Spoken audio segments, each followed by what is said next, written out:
کردار ہے اس کا تو کیسے بھول سکتے ہیں؟ میں تو یہ کہتا ہوں کہ یہ بزم طلبہ وہ پہلا زینہ تھا ہماری ترقی کا جس نے ہمیں آگے بڑھنے کا موقع دیا. کیا یہ صحیح ہے یا غلط؟ بے شک، بے شک، بے شک، 100%. یہ حقیقت ہے کہ شاید ہم میں سے بہت سے طالب علم جو اگر شاید بزم طلبہ تک نہیں پہنچتے تو جہاں آج ہم ہیں شاید ہم وہاں نہ ہوتے. شاید آج میں ایک پروفیسر کے طور پہ پڑھا نہیں رہا ہوتا. شاید عارف افضال آپ جہاں اس وقت ٹیلی ویژن سے وابستہ ہیں، آپ بہت کچھ کر رہے ہیں، آپ ایک بہت اچھے شاعر ہیں، آپ کی جو ایک سیاح کی حیثیت سے بھی آپ کی کتابیں آ چکی ہیں.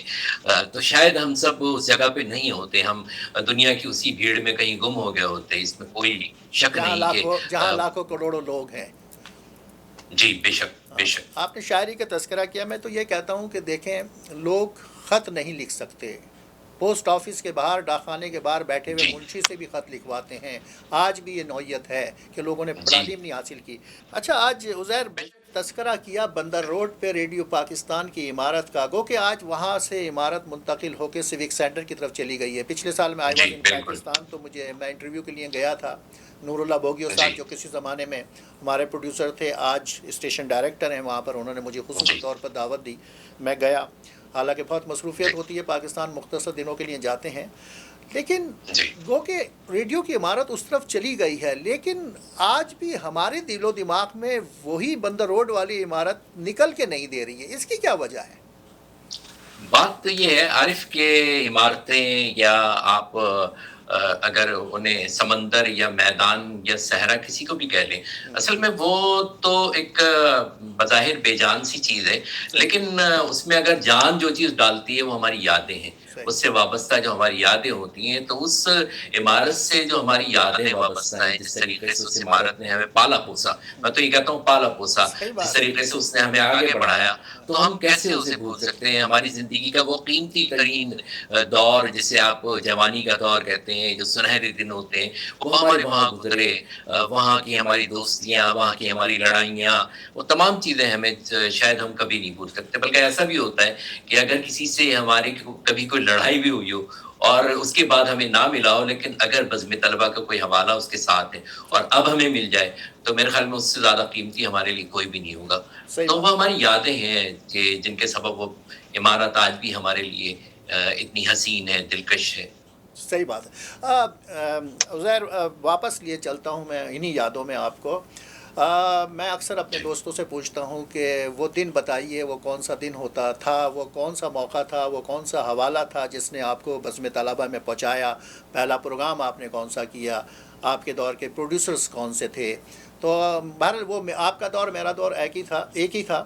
تو جیسا کہ میں نے کہا، شاید اگر میں صحیح کہہ رہا ہوں کہ میں جس وقت کھیل کے میدان سے عقیل اشرف صاحب کے ساتھ منسلک ہوا، تو آپ اس وقت میرے خیال سے پروگرام تو کر رہے تھے، لیکن شاید اسسٹنٹ آپ ہو گئے تھے اس کے بعد. ذرا مجھے وہ سارے منظر کشی کیجئے کہ پہلی مرتبہ کس حوالے سے آپ ریڈیو پہ پہنچے اور کون سا پروگرام پہلا تھا اور پروڈیوسر کون سے تھے. یہ ساری ڈیٹیل کے ساتھ ذرا مجھے بتائیے. عارف تھا یوں کہ چونکہ یہ جو شاعری کے حوالے سے آپ نے جیسے ذکر کیا، نیئر مدنی صاحب میرے والد، پھر میرے بھائی ظفر بن نیئر، وہ ریڈیو آیا کرتے تھے اور بچوں کے پروگرام میں ان کی نظمیں وغیرہ جو ہے وہ وہاں پیش ہوتی تھیں اور بچے جو ان کی نظمیں گاتے تھے.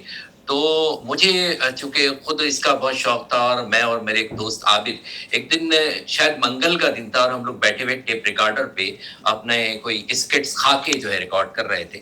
تو اسی دوران میرے بھائی ظفر آ گئے، تو انہوں نے کہا کہ یار کیا کر رہے ہو؟ تو میں نے انہیں بتایا، کہنے لگے یار آج جو ہے بزم طلبہ میں آڈیشن ہوتا ہے، تو تم وہاں چلے جاؤ. اچھا، میں آڈیشن کے لیے وہاں ریڈیو پاکستان پہنچ گیا، بڑا ڈرتا ہے. ہیلو، جی جی ہر منگل کو ہوتا تھا، یاد آیا مجھ کو. جی یاد آتا ہوگا آپ کو، بالکل. تو اس منگل کے آڈیشن کے لیے میں وہاں پہنچا، بہت لوگ تھے، اور مجھے یاد ہے کہ اس وقت وہاں مرزا یاسین بیگ اور یعقوب وہاں موجود تھے. خیر، میں نے آڈیشن دیا، اور آڈیشن کے ساتھ ہی مجھے معلوم ہوا کہ آج ایک پروگرام ہو رہا ہے صرف 1 منٹ. پروفیسر محمد فائز صاحب اس کے میزبان تھے. تو میں نے ایک بس بالکل جیسے کہتے ہیں قلم برداشتہ کے طور پہ ایک چھوٹی سی تحریر پڑھ دی.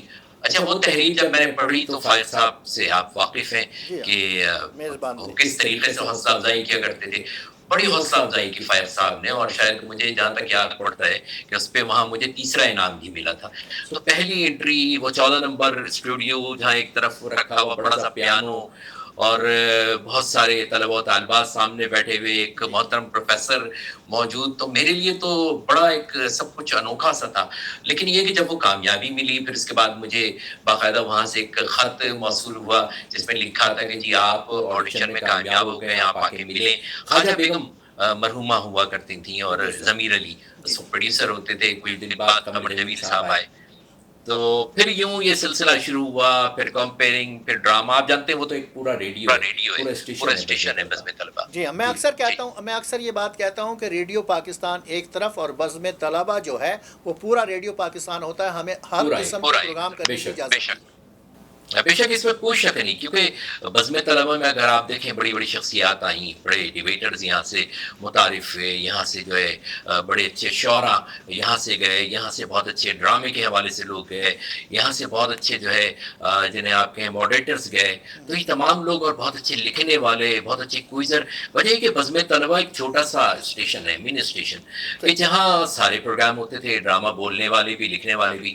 اسی وجہ سے بزم طلبہ کو آپ یہ سمجھ لیجئے کہ ریڈیو کو اگر زندہ رکھا کسی پروگرام نے. ایک بڑا انسٹیٹیوٹ تھا.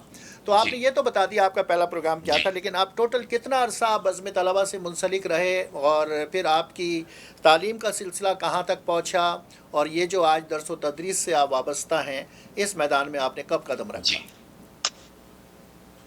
عارف میں آیا تھا 1982 میں بزم طلبہ میں آیا تھا، اور 1983 میں خواجہ بیگم مرحومہ نے مجھ سے کہا کہ عزیر تم اگر چاہو تو یہاں جو ہے وہ معاون کے طور پہ کام کر سکتے ہو. اچھا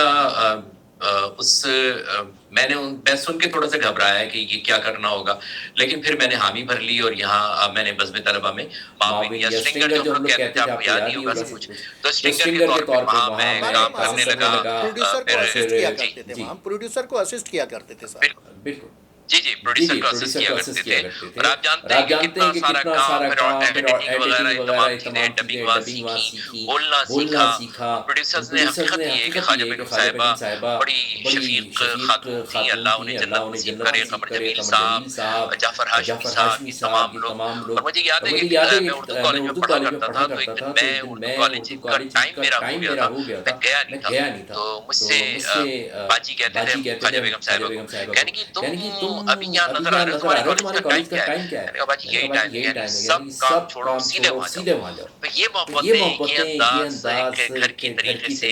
پھر قمر جمیل صاحب جتنی بڑی شخصیت، شاعری کے حوالے سے، ادب کے حوالے سے، ان کے کمرے میں لوگوں کا ایک ہجوم ادب کے حوالے سے. تو عارف یہ جو میں لیکچرر کے طور پہ آج موجود ہوں، ایسوسیٹ پروفیسر ہوں، قمر جمیل صاحب نے مجھ سے کہا تھا کہ عزیر تم لیکچرر بنو، تمہیں لیکچرر بننا چاہیے. وہ چیز شاید مجھے یاد رہ گئی. پھر میں نے اردو میں ماسٹر کیا، ہسٹری میں ماسٹر کیا، عیار میں ماسٹر کیا. لیکن جو مجھے خاص جو میرا شوق تھا وہ ادب تھا، تو میں اس طرف آ گیا.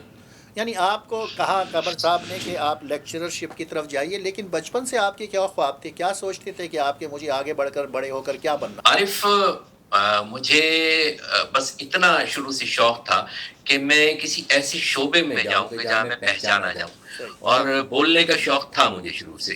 تو میرا شوق تھا. اب دیکھیے یہ ریڈیو ہو یا یہ ہماری تدریس کا شعبہ ہو، ان دونوں میں بولنا جو ہے بڑی بہت بنیادی کردار ہے، کلیدی کردار ہے، بلکہ یہ روح ہے بولنا اس کی.